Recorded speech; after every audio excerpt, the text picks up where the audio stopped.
probably never realized before, but this channel actually has more than one presenter. Hi there. I'm here too. I didn't know there was filming today. Of course, the reason you've likely never known that is because these different presenters aren't all that distinctive.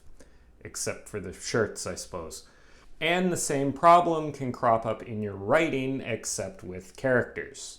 Oftentimes, when the characters within a story seem bland or boring, it might not necessarily be because the characters themselves are bland or boring, but rather that the characters lack distinction. It's impossible for the reader to tell one character from another. The viewpoints and passages from one character feel the same as those from all the other characters. Having a cast that blends together is not going to do you or your story any favors. In order for characters to be memorable, they need to stand out, and you make them stand out by making them distinctive. Ideally, the reader should be able to tell which character is speaking or thinking without any attribution. And while that's not always possible, there are some techniques that will help you get there. Ultimately, this is a conversation about characterization, or how you get the attributes of a character across to the reader. How well you characterize your characters is going to affect how distinctive they are. So let's talk about some of the most common ways to make characters distinctive. Let's talk about an often overlooked way that you can make characters more distinctive: how you write description when you're in their viewpoint. This is not how the characters themselves are described, but rather how the setting and other characters around them are described from their viewpoint. The background and goals of a given character are going to affect what they notice as they move through a scene. A lot of writers don't think about varying how they write description based on who the current viewpoint character is. And this represents a major missed opportunity to make characters more distinctive. There's a lot of opportunity here, not only to describe the scene, but also to characterize and distinguish the characters.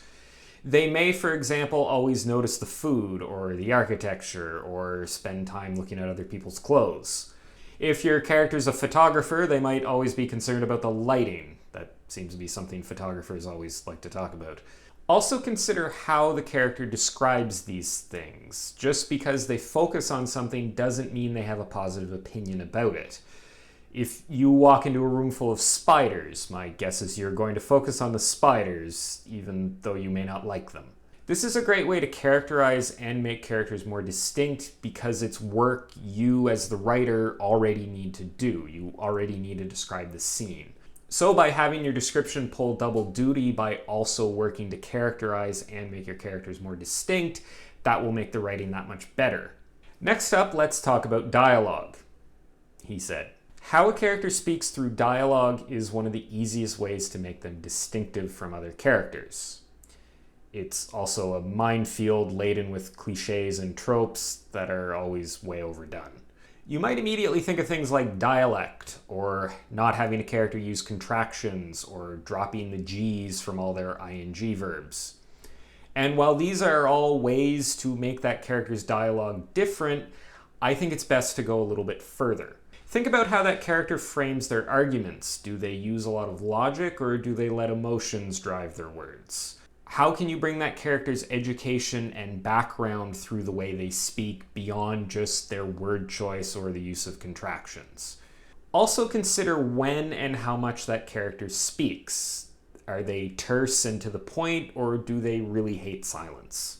You can also blend what a character says with what they're thinking about, assuming they are the current viewpoint character, since if they weren't, we likely wouldn't be seeing their thoughts.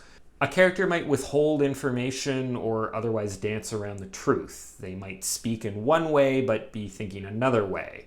They might just be outright lying. While surface level elements like dialect and word choice can work to distinguish one character from another, it's always best to go a little deeper. Next, let's talk about thoughts. We're going to talk about thoughts and introspection next. Sorry, I should have said that out loud. This comes with the caveat that in general you should minimize the amount of time you have characters introspecting. Generally, passages of character thoughts or rumination or navel gazing are not as interesting as action or dialogue, although they still represent an interesting place to make characters more distinctive. The biggest element to consider here is content. What exactly the characters are ruminating on, and by implication, what they aren't ruminating on. You might have a character who is very goal-obsessed and only ever thinks about how they can go about achieving that goal. You might have another character who is concerned about maintaining relationships within the group. Maybe another character is only ever concerned about food. I'm filming this right before lunch, if you can't tell. Thoughts will reveal a character's true motivation, what really makes them tick. While it's fairly common to disguise how you actually think when you're speaking to people, usually thoughts reveal a lot more.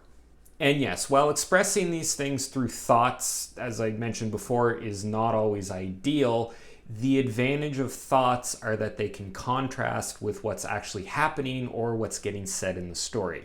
A character might have just run like a 1/10 of a mile and been completely winded and worn out by that, and afterwards they might spend time thinking about their athletic prowess, even though recent events completely contradict these thoughts. Thoughts are arguably the best way to give that character's true opinion about what is happening in the story. By revealing what characters think about events that have taken place in the story, and perhaps contrasting those thoughts with the reality of those events, we can learn a lot more about who that character is and what they like to focus on. And showing what they focus on is a great way to make that character more distinctive by contrasting that with what everybody else is focusing on. Speaking of focus, I should have focused more on a transition to the conclusion. So really, making characters distinctive comes down to understanding all the different tools that you have, whether it's how you write description from that character, how they speak and react in dialogue, and what their inner thoughts are saying, making sure that all of those things are distinct enough from the other characters in the story will make those characters distinct from the other characters in the story.